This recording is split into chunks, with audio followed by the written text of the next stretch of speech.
तो दोस्तों, आज हम जिस मूवी को देखने जा रहे हैं उसका नाम वीचस है। अब इस मूवी में पॉली को एक रात एक अनजान बूढ़ी औरत एक श्रापित बॉक्स देकर चली जाती है। अब वो बॉक्स पॉली के साथ क्या करता है और उससे क्या क्या करवाता है वो तो मूवी देखकर ही पता चलेगा। तो चलते हैं मूवी की तरफ। मूवी की शुरुआत होती है जहां पॉली इस बड़े से घर में अकेली रहती थी। ये घर उसकी बहन ने उसे दिया था। वो जिंदगी से बहुत हारी हुई थी, अंदर अंदर बहुत ज्यादा टूटी हुई थी और इतनी अकेली थी कि कभी कभी अपने आप से ही बातें किया करती थी। पॉली चिमनी के पास खड़ी थी, तभी दरवाजे की घंटी बजने लगती है। वो दरवाजा खोलती है। वहां एक बुजुर्ग महिला थी जो बहुत हड़बड़ाई हुई थी। वो किसी का पता ढूंढ रही थी और ठंड से कांप रही थी। उसकी हालत देखकर पॉली उसे अंदर बुला लेती है। अब यहाँ ये औरत कुछ ठीक नहीं लग रही थी। वो घबराई हुई थी। अब ये औरत पहले तो साधारण बातें कर रही थी, लेकिन अचानक से बोलती है कि अब मैं स्टार्ट करने वाली हूँ, और एक बॉक्स निकालती है और कहती है ये बॉक्स अब तुम्हारा हुआ। और बॉक्स खोलकर उसमें से एक रेत घड़ी निकालती है और बड़बड़ाने लगती है कि आज रात तुम मरने वाली हो, अब तुम्हें कुछ ना कुछ करना होगा, तुम बहुत अच्छी हो और ये बात किसी को मत बताना। पॉली बहुत डर जाती है और उस महिला को बाहर छोड़कर वापस अंदर आ जाती है और दरवाजा बंद कर लेती है। अब पॉली घबरा गई थी और अपनी माँ को फोन करती है और सब बताते हुए बाहर जाती है उस महिला को देखने। लेकिन इस सुनसान सड़क पर बस वो बॉक्स ही पड़ा था। उसकी माँ समझाती है तो पॉली को थोड़ा हल्का महसूस होता है और फोन रखकर अंदर चली जाती है और कुछ कपड़े ट्राई करने लगती है, क्योंकि उसे कल अपनी माँ के साथ बाहर जाना था। अब पॉली सारे फोटोज देखने लगती है, लेकिन उसके पीछे कोई आता है और एक डरावनी आवाज आती है जिससे पॉली डर जाती है। पॉली डरते हुए नीचे जाती है और स्मोक करने लगती है। तभी उसका फोन बजने लगता है। वो उसकी माँ ही थी। वो घबराते हुए बताने लगती है कि अभी मैंने ऊपर कमरे में आपको देखा और आपकी आवाज और खुशबू भी आ रही थी। वो बात करते करते ऊपर जाती है और पूरा कमरा तलाशने लगती है, लेकिन किसी को नहीं पाती। वो आकर बैठ जाती है, लेकिन टेबल पर वही बॉक्स रखा था। वो डर जाती है और उसमें से वही रेत घड़ी निकालती है, लेकिन वो रेत नहीं गिर रहा था। वो अपनी माँ से बताती है, लेकिन उसकी माँ कहने लगती है लगता है तुमने स्टार्ट नहीं किया, तुम्हें करना होगा, आज तुम मरने वाली हो, मैं तुम्हारी माँ नहीं हूं। पॉली की तो रूह कांप जाती है। उसके घर के सारे खिड़की और दरवाजे जोर जोर से बजने लगते हैं। फोन फिर से बजने लगता है। पॉली उठाती है।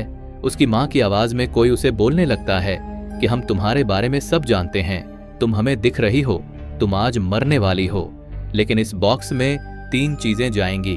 1, कोई ऐसा जिससे तुम्हें नफरत है। 2, जो तुम्हें चाहिए। 3, जिससे तुम्हें सबसे ज्यादा प्यार है।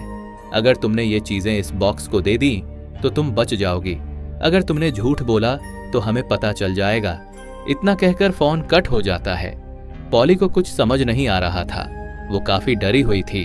कुछ समय तक तो वो सदमे में ही थी। बहुत सोचने के बाद वो सिगरेट का पैकेट उसमें डाल देती है, ये सोचकर कि जिससे मुझे नफरत है। लेकिन ना ही रेत गिरना शुरू होता है और ना ही बॉक्स उसे एक्सेप्ट करता है। पॉली अब कुछ ढूंढने लगती है, लेकिन अचानक रेत गिरनी शुरू हो जाती है और पॉली को खांसी आने लगती है। उसके मुंह से एक चाबी बाहर आती है। अब पॉली इन सब से परेशान होकर अपने पड़ोसी के पास जाती है और पुलिस को कॉल करने के लिए फोन मांगती है, लेकिन वो महिला अपने पति से फोन पर बात कर रही थी और पॉली को इंतजार करने कहती है। पॉली बैठती है, लेकिन अचानक से वो महिला एक चाकू लेकर अपने आप को मारने लगती है। पॉली का बुरा हाल था। अब कोई भी तुम्हारी मदद नहीं कर सकता, हम हर जगह हैं, इतना कहकर वो मर जाती है। पॉली डरी सहमी घर आती है और इस बार उसके डैड फोन कर रहे थे, लेकिन हैरानी की बात तो ये थी कि उसके डैड तो सालों पहले कैंसर के चलते मर चुके थे। पॉली फिर भी डरते हुए फोन उठाती है। उसमें से आवाज आती है, अपना समय बर्बाद मत करो, तुम्हें सही जवाब पता है, तुम्हें किस चीज से नफरत है। उसे समझ आता है। वो अलमारी में वही चाबी लेकर जाती है और अपने पिता की फोटोज देखने लगती है और एक क्रॉस लॉकेट निकालती है। तभी दरवाजा बंद हो जाता है और उसके पिता की आत्मा उस पर हमला कर देती है और अगले ही पल गायब हो जाती है। अब पॉली का गॉड से भरोसा उठ गया था, क्योंकि उसके पिता आस्था में बहुत विश्वास रखते थे, लेकिन फिर भी उन्हें बहुत सहना पड़ा था। इसलिए पॉली को इसी चीज से सबसे ज्यादा नफरत थी। वो बॉक्स बंद करती है और इस बार बॉक्स एक्सेप्ट कर लेता है। पॉली को थोड़ा सुकून मिलता है। इस बार पॉली को अपनी ही आवाज आने लगती है जो उसे बुला रही थी। वो शीशे में देखती है लेकिन वहां वो नहीं, कोई और था जो उस पर हर समय नजर रखे हुए था। उसके हाथ में एक औजार था। वो जैसे ही शीशे में सिर पटकती है वैसे ही वो औजार पॉली के हाथ में आ जाता है। तभी पॉली का फोन फिर से बजने लगता है और इस बार उसकी बहन लेनी थी जो पूछने लगती है, तुमने मुझे फोन क्यों किया था और तुम मेरे घर के बाहर कार लेकर क्यों खड़ी हो? पॉली घबराते हुए बताती है कि वो मैं नहीं हूं, उसे अंदर मत आने देना। लेकिन फोन कट जाता है। वो भागते हुए बाहर जाने की कोशिश करती है लेकिन ना ही कोई खिड़की खुल रही थी और ना ही कोई दरवाजा। पॉली मजबूरन उस बॉक्स को लेकर बैठती है और दूसरी चीज सोचने लगती है कि ऐसा क्या है जिसकी मुझे जरूरत है।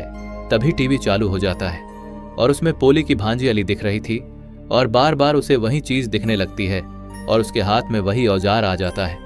पोली समझ जाती है कि यह बॉक्स उसे क्या करने को बोल रहा है। उसे अपनी पैर की उंगली काटनी पड़ेगी, नहीं तो एली को मार दिया जाएगा। पॉली डर से चिल्लाने लगती है कि मैं ये नहीं करूंगी, लेकिन उसे करना ही पड़ेगा अपनी भांजी के लिए।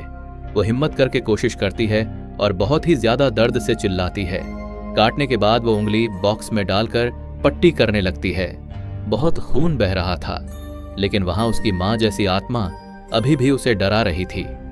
थोड़ी देर बाद वो बॉक्स खोलती तो है, लेकिन उसकी उंगली बॉक्स ने एक्सेप्ट नहीं की थी। वो गुस्से से पागल हो जाती है। वो रोते हुए शीशे के पास जाती है और पूछने लगती है, मुझे क्या करना है? प्लीज बता दो, मैं एली के लिए कुछ भी करूंगी। तभी वो आत्मा अपनी कटी हुई उंगली दिखाती है। बॉक्स ने पॉली को बेवकूफ बनाया था। पॉली अब हिम्मत करके बैठती है और अपनी उंगली काटने लगती है। हालांकि उसे बहुत दर्द हो रहा था। वो उंगली उस बॉक्स में डालती है और इस बार बॉक्स एक्सेप्ट कर लेता है और दरवाजा खुल जाता है। पॉली अब अपनी बहन के पास जाती है। चाबी से दरवाजा खोलकर अंदर जाती है। घर में कोई नहीं दिख रहा था। वो ऊपर जाती है, अपनी बहन को जगाती है, लेकिन ना ही उसकी बहन उठती है और ना ही उसकी भांजी। पॉली रोने लगती है। उसे लगता है कि अब सब मर चुके हैं। तभी घर के सारे फोन बजने लगते हैं और वही बॉक्स उसके सामने होता है। वो उनमें से एक फोन उठाती है। इसमें से एली की आवाज आती है। इस बार उसे अब जिससे प्यार था उस चीज को देना था। पॉली को सबसे ज्यादा प्यार अपनी भांजी एली से था। वो ऊपर जाती है लेकिन फोन से आवाज आती है, उसे मार दो या उसकी आंखें निकाल दो। लेकिन यहां पॉली होशियारी से काम लेती है। वो सिर्फ उसका बाल काट लेती है। फोन से आवाज आती रहती है कि अगर तुम गलत निकली तो क्या होगा, लेकिन पॉली वो बाल बॉक्स में डाल देती है और हैरानी की बात, बॉक्स उसे एक्सेप्ट कर लेता है और ऊपर से लेनी आती है। पॉली भागकर एली के पास जाती है। अब वो जिंदा थी। पॉली खुश हो जाती है। उसे लगता है अब सब कुछ ठीक हो गया, लेकिन वो एली नहीं थी, वो तो आत्मा थी। वो चाकू से पॉली को मार देती है, लेकिन तभी पॉली की आंख एक डाइनिंग टेबल पर खुलती है जहां वही बॉक्स था। पॉली अब रोने लग जाती है। मैंने सब कुछ किया, तुम्हें सब कुछ दिया, अब तुम्हें क्या चाहिए? तभी पॉली को उसी बुजुर्ग महिला की याद आती है जिसने उसे ला कर दिया था। दरअसल एक और काम बचा था। पॉली को अब ये किसी और को देना था, जैसे उस बुजुर्ग महिला ने उसे दिया था। वो बहुत दरवाजा खटखटाती है, लेकिन कोई नहीं खोलता। आखिर में एक घर में एक लड़की दरवाजा खोलती है। पॉली बहाने देकर घर में चली आती है। अब पॉली भी उसी औरत की तरह सब कुछ करने और बोलने लगती है। पॉली की तरह वो लड़की भी डर जाती है। पॉली उससे माफी मांगती है और उस बॉक्स को उस लड़की को देकर चली आती है। आखिरकार उस बॉक्स से पॉली को छुटकारा मिला, लेकिन तभी वही बुजुर्ग महिला बॉक्स लेकर उसके पास आने लगती है और कहती है, वो बॉक्स मुझे छोड़ नहीं रहा, उसने अब तुम्हें मारने बोला है। इतना कहकर वो पॉली को मारने लगती है। पॉली किसी तरह बच जाती है, लेकिन वो औरत अब अपने आप को मार लेती है। पॉली पूछने लगती है, तुमने मुझे ही क्यों चुना? वो औरत बताती है, कोई मेरे दरवाजे पर आया था, वो हम जैसे टूटे हुए लोगों को ही चुनता है। मैंने अपना सब कुछ खो दिया, बॉक्स यही चाहता है, लेकिन मरने से कभी मत डरना। और इतना कहकर वो मर जाती है। अब सुबह होती है। पॉली की आंख खुलती है, लेकिन अब सब कुछ पहले जैसा हो गया था। उसकी पड़ोसी एली और लाइनी भी सब ठीक थे। पॉली बहुत खुश हो जाती है और उसी लड़की के घर जाती है जिसे उसने बॉक्स दिया था और बॉक्स मांगती है, लेकिन वो लड़की उसे पहचान ही नहीं रही थी। पॉली वापस चली जाती है और अपनी इस भयंकर रात को याद करते हुए स्मोकिंग करने लगती है। तभी फोन बजने लगता है। उसकी तो जैसे रूह कांप जाती है, लेकिन वो फोन देखती भी नहीं और चली जाती है। यहाँ वही लड़की उसे जाते हुए देख रही थी। वो अपने सोफे पर बैठती है। तभी वहां दिखाया जाता है कि दीवार पर लिखा हुआ था, किसी को मत बताना, किसी पर भरोसा ना करना। वो बॉक्स उठाती है, उसकी भी उंगलियां कटी हुई थीं और उसके माँ बाप मरे हुए थे। इसका मतलब अब ये किसी और को देने जा रही है और ये मौत का खेल चलता ही रहेगा। दोस्तों, ये मूवी हमें कहीं ना कहीं ये भी सिखाती है कि कैसे अकेलापन हमें धीरे धीरे मारता है और हम अपनी जिंदगी से बहुत जल्दी हार जाते हैं। जिंदगी में मुश्किलें तो होती ही हैं, लेकिन हमें उनका डटकर सामना करना चाहिए। थैंक यू फॉर वॉचिंग और सब्सक्राइब करना मत भूलना।